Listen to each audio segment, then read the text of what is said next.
de mettre 20% de l'argent que tu gagnes en investissement de côté. Les deux sont liés en fait. Parce que tout ce qui engage l'argent engage les émotions. Les formations qui se vendent le mieux. Parce que techniquement parlant, c'est beaucoup plus facile de vendre une formation comment être millionnaire en 30 jours. Devenir riche rapidement, ça prend minimum 10 ans. Dans la plupart des cas, ça prend minimum 10 ans.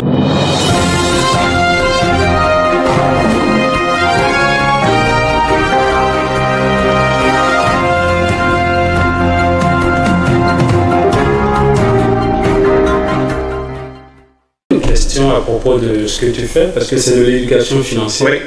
Tu as commencé déjà à en parler, très brièvement, on aborde le... J'ai commencé en 2020. En 2020. Okay. J'ai joint l'entreprise Primerica qui permet en plus de c'est franchisable en plus. Oui, oui. Donc tu peux ouvrir des cabinets, tu peux ouvrir un site. Puis moi au début j'avais vraiment joint, pas par accident, mais c'est quand j'avais rencontré Danny qui est mon coach. Lui était déjà à la retraite. Wow. Et il commençait tout juste à avoir même pas 55 ans, ça fait déjà plus de 10 ans qu'il est à la retraite. Puis donc c'est ça, il a plusieurs voyagé, etc. Puis moi je dis à cette époque-là, je voulais avoir un travail, je voulais me lancer dans le trading, j'ai une formation de trading aussi. Pour générer un 2-3 000 par mois. Et pendant la période de la chasse, par exemple, c'est faire de la recherche au chien. Donc c'est faire une autre activité à côté. Et plus on était dedans, plus je me rends compte qu'en Amérique du Nord, avec 2-3 000 $ par mois, tu fais pas grand-chose. Tu comptes l'hypothèque. Déjà actuellement une hypothèque c'est entre 1 000 et 2 000 par mois. Même les loyers. Sont rendus très chers. Fait que déjà, tu as mangé la moitié, voire les 3/4 de ton revenu dans le logement. Tu peux pas. C'est difficile. Non. Tu vas avoir une liberté de temps, mais tu n'as pas forcément un confort de vie qui est présent. Pas pour une famille en tout cas. Non, pas pour une famille. Tu es tout seul, tu t'en sors. Tu t'en sors bien, tu peux même mettre l'argent de côté. Tu te débrouilles. Tu te débrouilles bien, mais c'est clairement pas suffisant. Non. Fait que ceux qui viennent, même par exemple, toi tu viens du Bénin, c'est ça? Oui, c'est ça. J'entends parler parce que j'ai un frère qui est béninois aussi.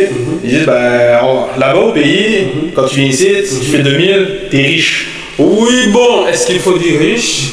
T'es bien. Mais 2000, l'équivalent de 2000 $ au Bénin, oui, mais tu fais quand même partie des gens qui sont respectables. C'est ça. Et donc, je voyais, ils envoient et tout 500, 1000 $ d'ici au pays. Mais eux, il leur reste juste 1500 ou 1000 pour vivre ici. Et il dit, j'y arrive pas à la fin du mois, j'ai pas d'argent à la fin du mois. C'est normal. Tu peux pas en avoir à la fin du mois. Tu peux pas en avoir. Donc, c'est l'utiliser de manière intelligente. Et à travers tout ce processus-là, que je suis quand même un grand introverti, ça a permis de rencontrer d'autres personnes, dont le propriétaire, donc Pierre-Luc Muret, propriétaire des Cannes Boréales, actuel, donc là on a pu faire connaissance, on a discuté, puis du coup j'ai commencé à travailler avec lui en tant que travailleur autonome mais extérieur de la compagnie. Et par la suite, j'ai rencontré d'autres personnes qui m'ont permis de lancer en immobilier, etc. Maintenant, pour l'éducation financière, moi je me demande comment tu fais pour avoir des clients. Parce que c'est de la vente de services et je sais à quel point c'est dur de vendre des services. Surtout que le domaine financier fait partie des domaines les plus difficiles en termes de vente. Et sensible aussi. C'est beaucoup plus facile à vendre un téléphone que de vendre un placement. Ce qui est ironique d'ailleurs. Vendre un produit tangible, ça c'est facile, mais vendre un service, c'est dur. C'est des fois. En plus, il y a toujours eu. Le problème dans la finance, c'est qu'il y a eu énormément d'arnaques. Bernard Madoff, le loup de Wall Street, Jordan Belfort, qui, niveau vente, qui reste une référence incontournable. Mais il a arnaqué des milliers de personnes. Donc, le domaine financier, c'est un des domaines les plus payants. Mais vu toutes les histoires qu'il y a autour, ça pardonne pas. Nous ici en plus, je crois que c'est en 2010, il y a eu aussi une grosse arnaque qui s'est faite au Québec. Donc plusieurs milliers, voire millions de dollars ont disparu, ont été volés des familles. Ça reste ancré, ça marque.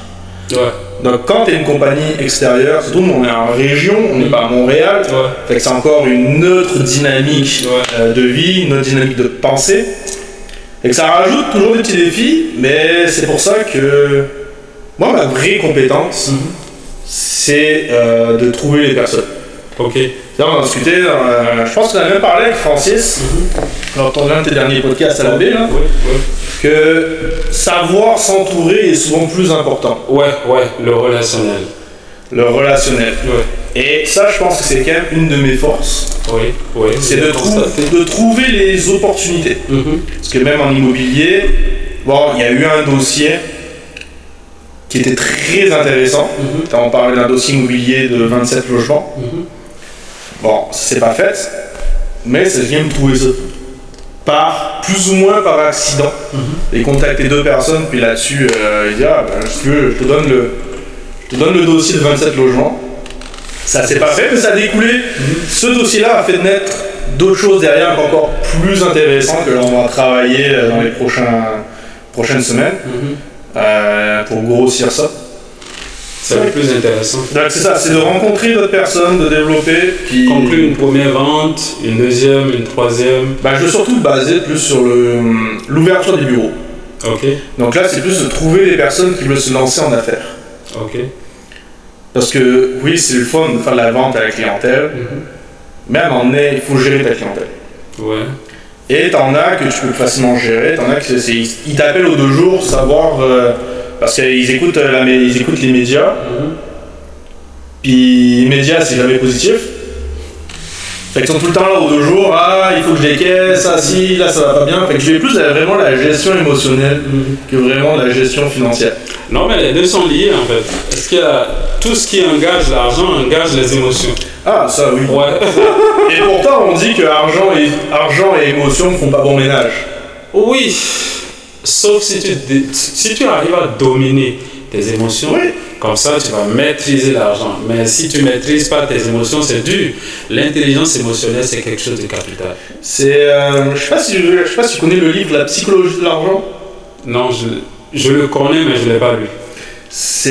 Moi, ça a permis de me donner une autre perspective dans la gestion clientèle avec ce livre-là. Ok.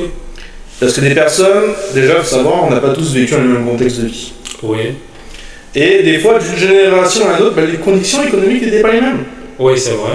Fait que quand tu te bases sur des conseils d'une personne qui a vécu, par exemple, après la guerre, lui, la vie était belle.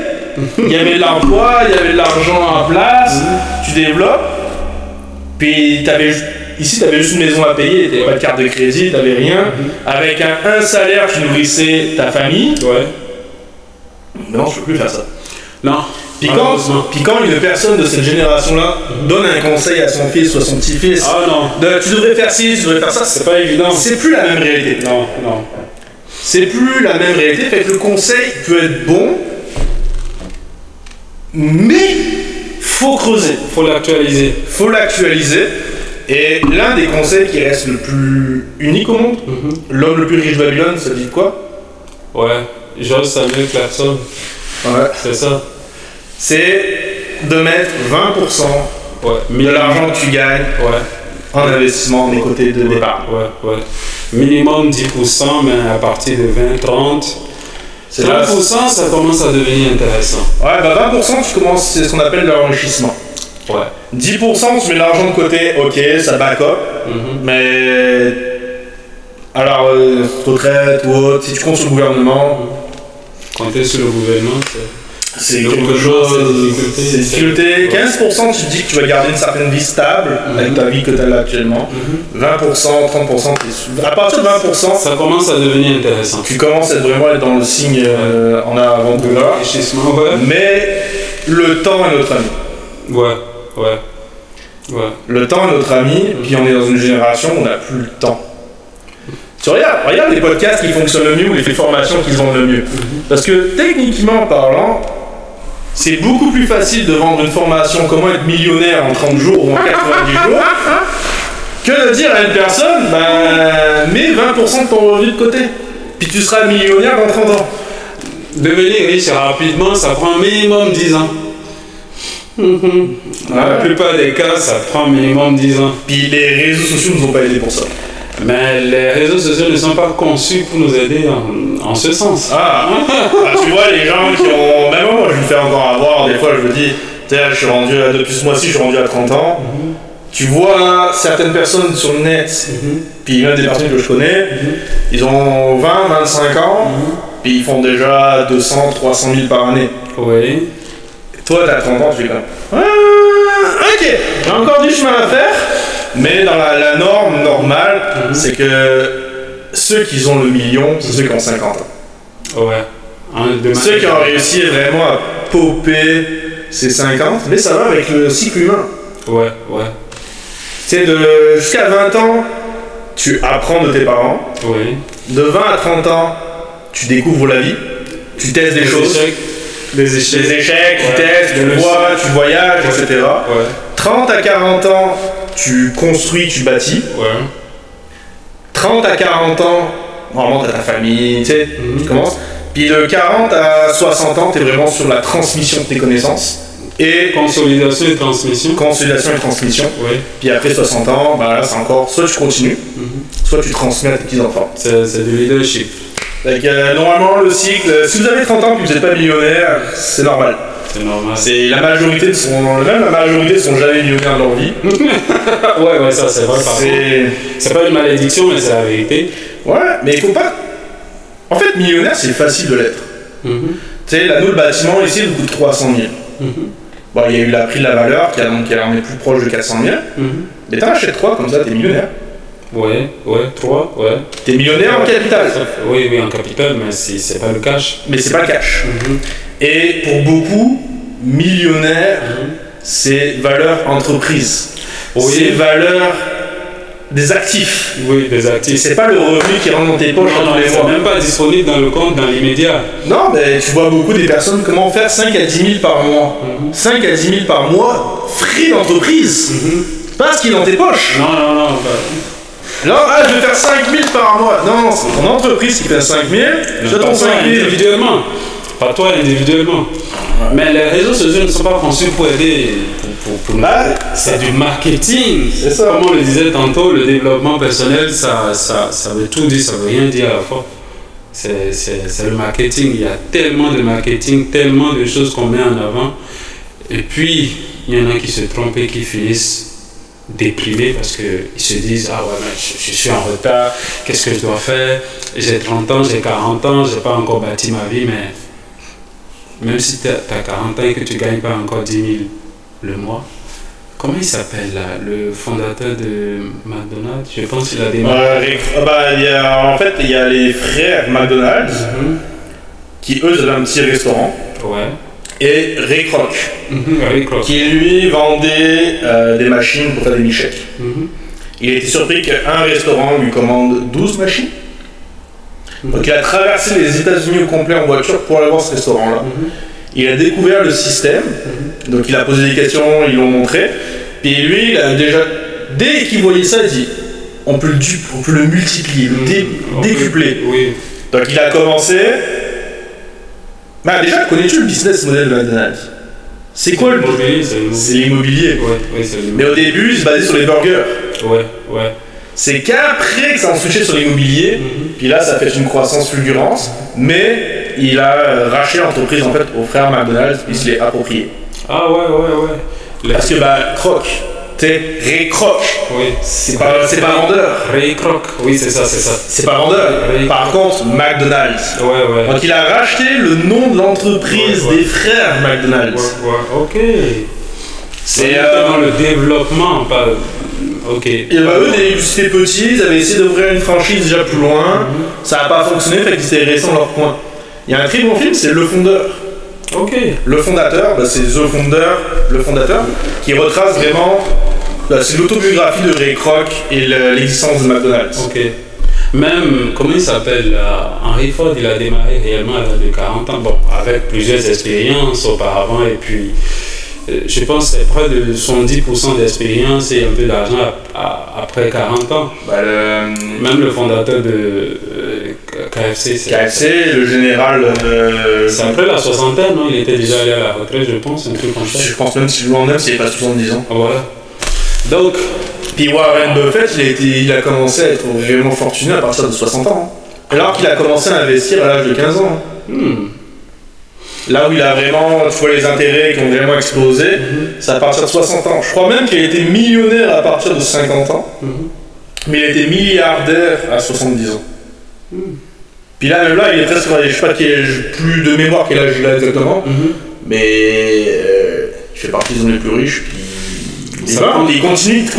Ça prend du temps. Devenir riche rapidement, ça prend du temps. Ouais, mais ce qui est drôle, rencontre un entrepreneur, quelqu'un qui fait du business ou autre, tu sais, âgé. Oui. À partir de 60 ans, il s'arrête jamais. Non. Il continue. T'en as beaucoup qui ont même 80 ans qui continuent à travailler. Ouais. Alors que quand t'es employé, à partir de 60 ans, t'as juste envie de partir de ta job. Ouais, ils n'aiment pas forcément ce qu'ils font, mais... Ça paye les factures. Ça paye les factures. Et puis on les maintient dans le système pour mieux les exploiter. Et à la fin, ils ont très peu d'argent à la retraite. Mais il y a plus de millionnaires employés que de millionnaires entrepreneurs. À proportion exacte. À ratio. Parce qu'on oublie, PDG de Air Canada, c'est un employé. Mais il fait beaucoup d'argent. Les employés de Google. Ah oui, mais ça les employés de Google, ils sont à entre 200 et 500 000 par année. Oui, mais ça dépend. Gagner d'argent, c'est différent d'être... d'être libre. T'as pas les mêmes choses. Tu gagnes beaucoup d'argent, mais est-ce que tu peux manipuler ton temps comme tu le veux? Est-ce que tu as la liberté de travailler à partir de où tu veux? Si tu fais ça, quand tu fais ça pendant 5 ans, tu sais, par exemple, tu fais, on va dire, 100 000 nets, donc 200 000 bruts. Ouais. À peu près. Là, on parle des gros chiffres, là, on va faire ça bien plus bas, mais on va dire à 100 000. Tu te mets un niveau de vie à 30-40 000 par année, qui n'est pas excessif. Ça paye la nourriture, ça paye juste les frais de base. T'as 50-60 000 que tu peux investir chaque année. Bon, moi, j'aurais fait ça pendant 5 à 10 ans. Tu peux vite avoir ta liberté par la suite derrière. Oui, mais c'est l'idéal, mais à long terme, est-ce que tu vas demeurer employé sur le long terme? Est-ce que c'est ce que tu veux? Il y en a qui sont à l'aise là-dedans. Ouais, il y en a qui sont à l'aise, puis je comprends parfaitement. Au début, je comprenais pas. Parce qu'encore tu découvres le cadran cash flow. Ouais. Puis tu vois toutes les vidéos, enfin tu sais, tu commences à te former, puis tu te dis, mais pourquoi on est employé? Mais quand ça fait plusieurs années que dans le système, que tu vis vraiment à ton compte. Il y a des gens qui recherchent la sécurité. Bien sûr. Recherche la sécurité, la stabilité dans tout. Bien sûr. Mais c'est leur personnalité, on ne peut pas le leur reprocher. Non. Donc le cadran d'employé ou de travailleur autonome, c'est ce qui leur convient. Ouais. Bon, si tu es quelqu'un qui aime les actions, qui aime prendre les risques, si tu es riscophile. Ouais, mais tu peux prendre des risques en étant employé, pareil. Tu as plusieurs cadrans du cash flow. C'est ça, c'est possible. Tu peux être employé et investisseur. Même, comment il s'appelle là? J'ai oublié son nom. C'était l'enseignant de l'ARP, Sergey Brin, non? Il a investi beaucoup d'argent. Bon, pas beaucoup au départ, mais aujourd'hui il est milliardaire. C'est chez... j'ai oublié son nom de famille. J'ai tout oublié de lui, mais c'est l'un des enseignants qui est milliardaire. Il a fait le milliard. Et il était au début, depuis la création de Google, il était là. Ouais. Donc on peut appartenir à plusieurs cadrans et devenir riche quand même, sauf que... Mais riche, ça veut dire quoi déjà pour commencer? Ça c'est une bonne question. Parce que tu peux être riche, on a souvent tendance à riche financièrement, riche matériellement. Généralement, financièrement et matériel vont souvent ensemble. Ouais. Mais si t'as pas la santé... Pour moi, la richesse commence par la santé mentale. Ok. Santé physique, relations de qualité, un travail qu'on aime, l'argent vient en dernière position. Ouais. Voilà, pour moi c'est ça. D'abord la richesse mentale. Est-ce que mentalement, est-ce que t'es pas dans la dépression tout le temps, non. Tu es épanoui. Donc tu as la santé mentale, tu as la santé physique, tu as des relations de qualité, tu fais un travail que tu aimes, tu progresses bien là-dedans, tu as une bonne santé, tout ça c'est bon, mais l'argent vient en dernière position. Pour moi c'est ça. Parfait. Voilà. Fait que déjà, donc là, dans ce cas-là, Dans ce cas-là, c'est sûr que la partie argent, matériel, n'a plus de place là-dedans. Dans ce cas-là, tu sais, tout ce qu'on parle, marketing, vente et autres, ben là, ça fait partie un peu du marketing aussi. Hein. Mais oui, la richesse varie beaucoup en fonction de ce que l'on veut. Mais là, comme on disait, les sociaux ne nous aidaient pas. Non. Là, on se fait dire que maintenant, si tu fais pas 1 million par année, t'es personne. Non, c'est faux. C'est complètement faux. Puis des fois, il vaut mieux faire 50, 60 000 de récurrents. Mais faire ce que tu veux de ton temps, que de faire 100 000, 200 000, mais en étant limité à 40 heures semaine, ou en plus généralement tout ce qui est comme les PDG ou autres, ils sont payés à l'année. Donc ils n'ont pas d'heures pareilles. Non. Ils peuvent être appelés à minuit, 1h du matin. Ah, il faut que tu te rendes là-bas parce qu'il y a ci. C'est un DG ou un PDG, c'est différent. Mais ça reste un employé. C'est différent. Un homme politique, c'est un employé. Ce n'est pas un entrepreneur, ce n'est pas un travailleur autonome, ce n'est pas un investisseur. DG, c'est un employé différent du PDG. Différent du PDG. Mais même le PDG, je pense, c'est un employé. Bon, ça dépend. Parce que si tu mets un PDG ou un CEO, c'est toi qui sors. Oui. Parce que le pied du propriétaire lui-même, c'est ça, c'est ce que tu le différent propriétaire lui-même. Ok. Parce que si on regarde par exemple, tu connais Toby Robbins. Anthony Robbins. Anthony Robbins. Oui. Ben lui, toute sa business est tournée autour de son image. Ouais. Si lui, il sort, son entreprise, qu'est-ce qu'elle devient? Donc c'est pour ça qu'il y a des entreprises à un moment donné qui parlent de savoir sortir de son entreprise. Ouais. Donc c'est là où tu vas engager un CEO, un PDG, pour que toi tu puisses sortir de l'entreprise. Et ça c'est un piège beaucoup. On peut le voir dans tout ce qui est les activités, par exemple les entreprises liées au fitness. Tout est basé sur le physique. Pour les résultats physiques. Donc si tu n'évolues pas, ta clientèle en fonction de toi, ton évolution de l'âge, ben à un moment donné tu perds. C'est vrai. Et tu ne peux pas te permettre des écarts que tu pourrais te permettre. Mais c'est ça qui fait gagner, c'est ça qui fait gagner en argent et en temps. C'est ça qui fait qu'on est vraiment entrepreneur, propriétaire d'entreprise. Et c'est grâce à cela qu'on a ce qu'on appelle la liberté financière. Parce que vivre de ces revenus passifs, c'est tout ce qu'on veut. Moi, je suis plus récurrent que passif. Parce que revenu passif... Oui, mais ça peut être récurrent. Ça peut être régulier. Les récurrents, c'est plus le vrai terme que passif. Parce que passif, ça veut dire que tu ne fais rien. Non, je veux dire sans exploitation physique. Voilà, c'est simple. Le truc passif, c'est que tu ne fais rien. Récurrent, c'est que tu envoies quand même des mails, de temps en temps tu fais des meetings, tu fais des podcasts. Là, c'est du récurrent, c'est du passif. Ah, ok. Souvent, quand on dit en immobilier, ça fait des revenus passifs. Non, ça fait des revenus récurrents. Ok. Parce qu'à un moment donné... Mais tu fais quelque chose quand même, c'est pas vraiment passif. C'est pas vraiment passif. Quand je dis passif, ok. Là, ça veut dire que tu fais absolument rien. Mais quand même, tu fais forcément quelque chose. Au moins, tu prends des décisions. Je faisais l'erreur. Revenu passif. Au final, le passif, c'est que tu fais rien de la manière. Absolument rien, non. Ça n'existe pas. Mais sans exploitation physique, oui. Qu'est-ce que tu appelles l'exploitation physique? Tu n'as pas besoin d'être physiquement là. Dans ce cas-là, si tu fais une visioconférence, est-ce que tu es physiquement là ou non? Ok.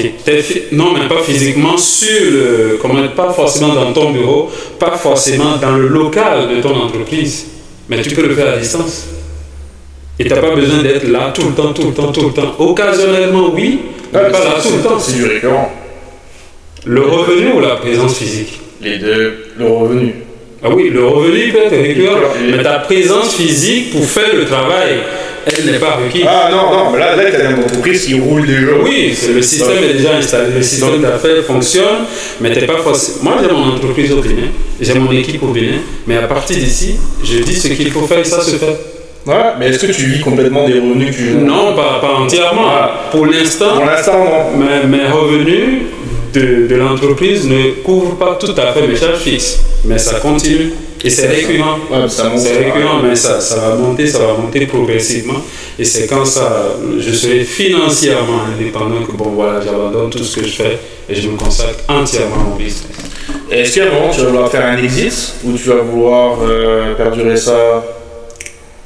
Exit, c'est-à-dire sortir et vendre. Revendre, ouais. Ah non, Le monter suffisamment haut pour le revendre, et le revendre par exemple à une entreprise africaine, américaine ou autre, vendre. qui récupère ce capital-là pour faire autre chose à côté. Vendre pour l'instant non, parce que j'aime ça. J'aime ce que je fais, j'aime le marketing, j'aime la vente, c'est ma passion, j'aime faire ça. Vendre non, parce que même si je dois créer une autre compagnie, j'aurai besoin de ces instruments-là. Je préfère que mon entreprise, axée sur le marketing, la vente, le management, tout ça, facture mes nouvelles entreprises. Donc là tu pars sur une conception de holding.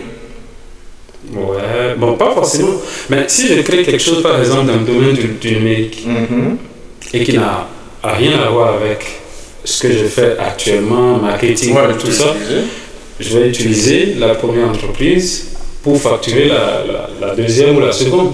Ouais, donc là tu fais un système de holding. Bon, pas forcément dans le ligne. Ça peut être séparé. L'avantage de la holding, c'est que tu as le nom qui possède plusieurs entreprises. Bon, ça c'est pour l'optimisation fiscale, j'imagine. C'est l'idéal. C'est l'idéal, c'est pour ça, des fois, quitte à avoir plusieurs entreprises, autant tu les regroupes sous un nom de groupe, et là tu as plusieurs entreprises. Ouais, je vais y penser, mais pour l'instant, c'est pas ça ma priorité, c'est faire grandir ce que je fais actuellement, et peut-être après je vais y penser. Pour l'instant, c'est ça. Comment faire grandir l'entreprise pour que l'entreprise couvre entièrement mes charges fixes et le reste, on va l'utiliser pour faire d'autres choses.